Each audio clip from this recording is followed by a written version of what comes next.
Finished product is produced and is sold to the outside world. Its economic opportunities accompanied by jobs. So you will never create jobs with the economy you don't own. That's why we want to nationalize the minds, to politicize the youth of South Africa, because they wanted to depoliticize you by calling you AMA 2000.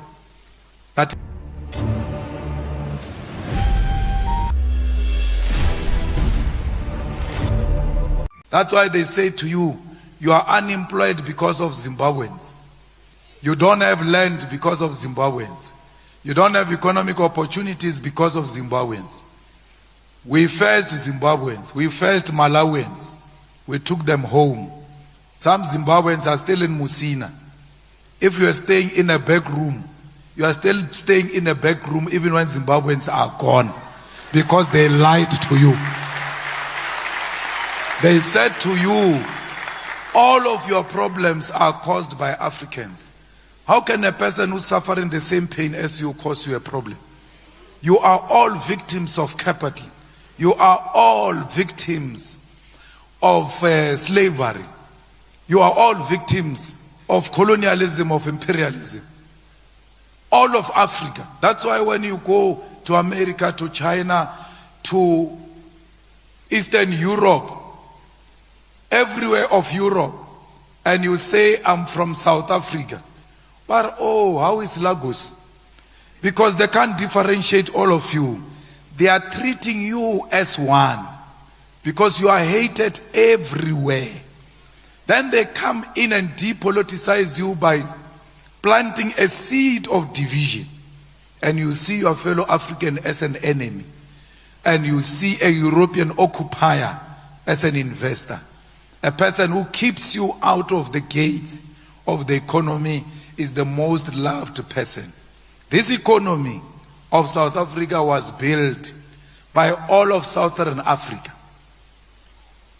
All of Southern Africa, African economy was colonized by Cecil Rhodes. All of us. These mines you are talking about, they were worked by everybody. This Johannesburg of gold you are talking about, it was worked by everybody in Southern Africa.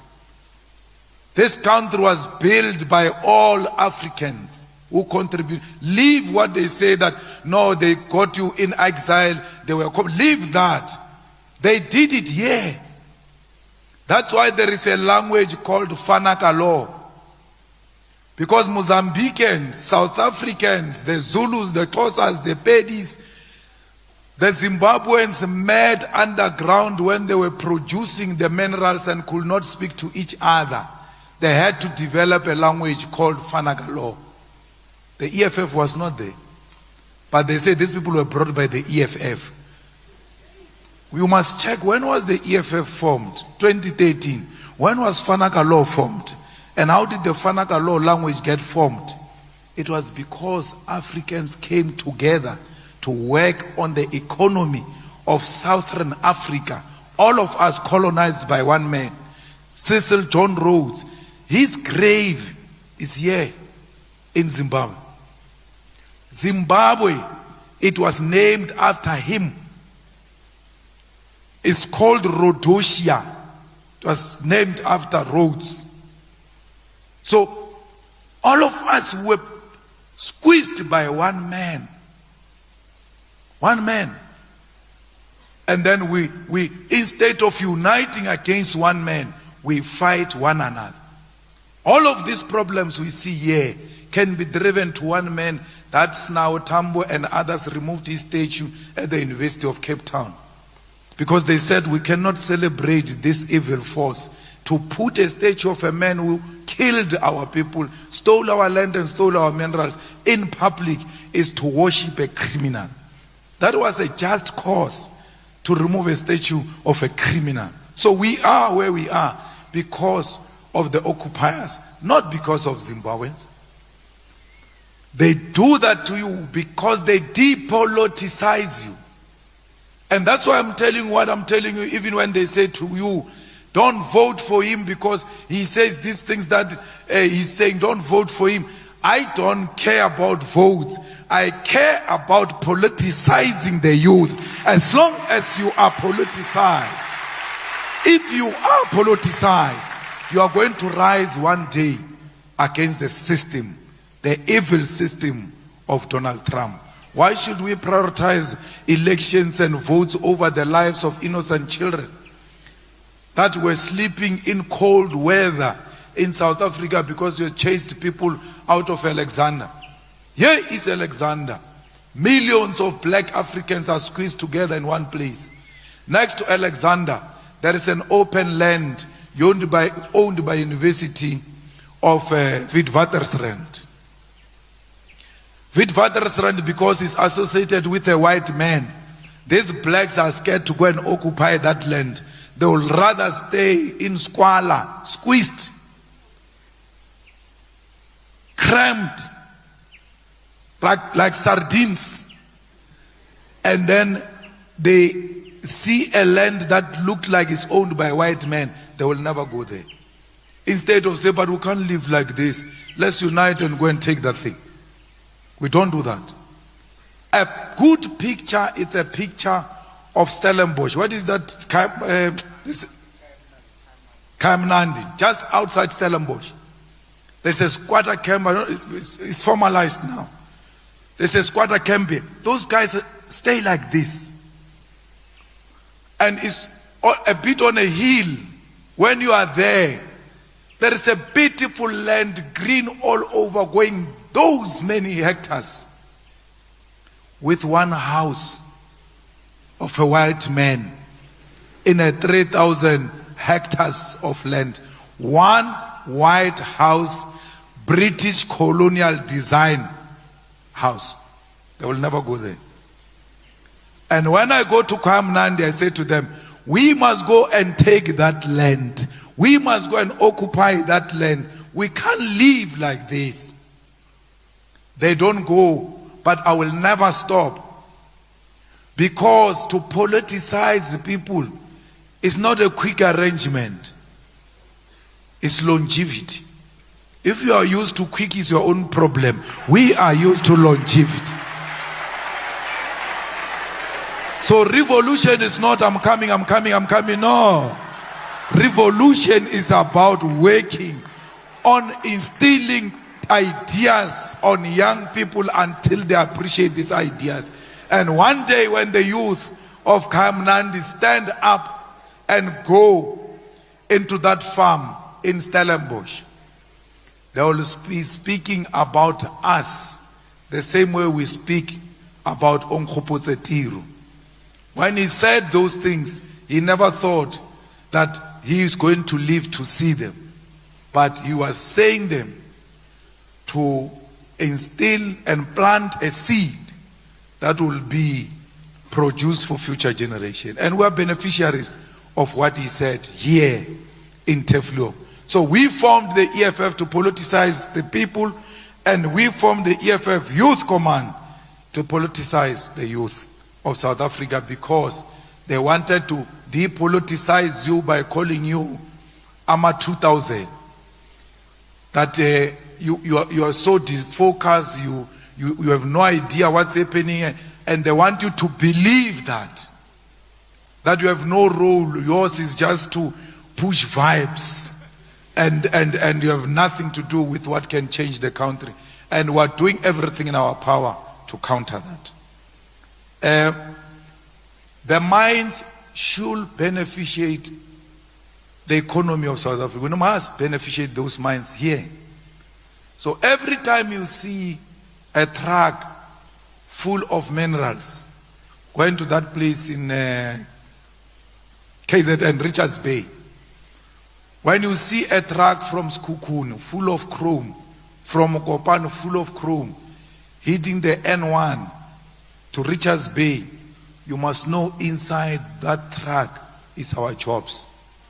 They are going outside South Africa, those jobs. That's why we are fighting, that we need to beneficiate these minerals here. When you mine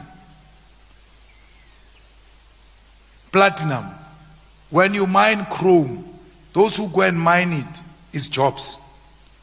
When you produce it and process it in a factory or industry here in South Africa, is jobs.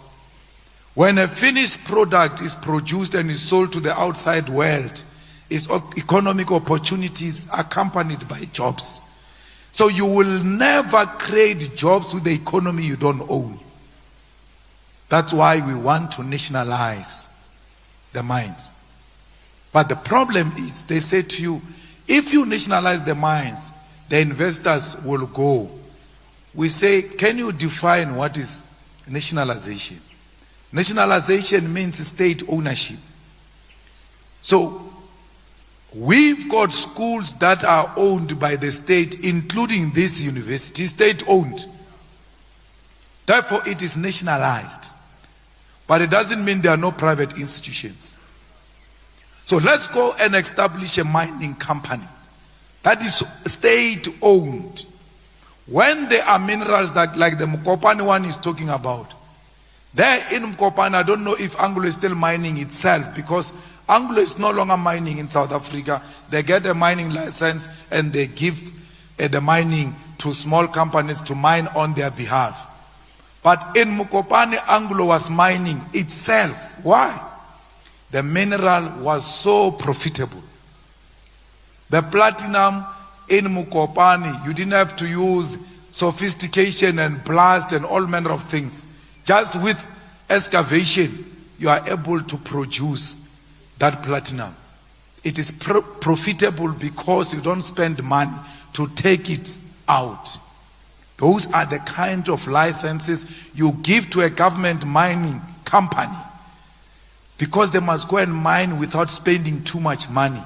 Take out the mineral and sell that mineral and take that money into fiscus and give you free education paid for by the minerals of South Africa. I was in Botswana some few days ago. In Botswana, the government of Botswana owns 51% of their diamonds. In Botswana, all children who go to school, including overseas, the government pays for them through that diamond ownership. What makes matters worse about Botswana is that they don't only pay for the fees of these children, they also give them monthly allowance. They pay you for going to school. They thank you for going to school. They pay you from their diamond. I was in Washington when I was in the Youth League some years back, and I met the students of Botswana and we had an interaction like this. They were explaining what they are getting, and they were so spoiled. In Washington, they had all manner of complaints and they were getting paid. And at that time, they were being given an equivalent of 7,000 to 8,000 that my mother never got throughout her life, monthly. That's what minerals do. If minerals properly used to benefit the people of that country, they can take you to school and still pay you for going to school. Hence the call that those who graduate and do not get jobs, they must be given a graduation allowance because they went to school. So, Akiri, you go to school in order to graduate and make money for your family. We said to you, go to school, then you graduate, and then that thing we promise you that you are going to get money after graduation is not happening. We are the ones who said to you, go to school, you will be paid. If you don't get paid, we must pay you until we create jobs and put you into those jobs so that we stop paying you and the jobs pay you. So why will the private companies run from South Africa if a government owns a mining company? When we say let's create a state-owned bank, which was supported by Tito Mboweni when he was a Minister of Finance, they refuse. They say the state can't own the banks. What does the state have to do with owning banks? But we've got public schools and we've got private schools. We've got public hospitals and we've got private hospitals. Let's have public bank and private bank. Let the people choose which one they want to use without channeling them to Standard Bank, ABSA, and they all connive. A teacher that was teaching me geography in Mutlayaneng in Seshiu still drive the same Corolla I was driving when I was in high school. Why? Even teachers who are graduates, the civil servants who are graduates, they cannot afford to be loaned money by banks. That's why we must have a state-owned bank, so that we can bank with our own employees. We can finance their cars. We can finance their own houses. We can finance those who don't qualify for NSFAS because their parents work for government, even when they are not paid nothing. The parents don't have nothing. But they say, no, she's working for government, therefore we can't finance you through NSFAS. The missing middle must be financed by the state. How do we finance them if we don't own the strategic means of the economy? Every economy that is able to sustain itself is an economy that is owned by the people, not the minority few. And we fully agree that beneficiation must happen. When we were last in Parliament with Ramaphosa, when I asked him about this, he agreed with me. He said, I fully agree, we must insource workers. I fully agree, we must beneficiate in South Africa. But I don't believe in Garana need. Thank you.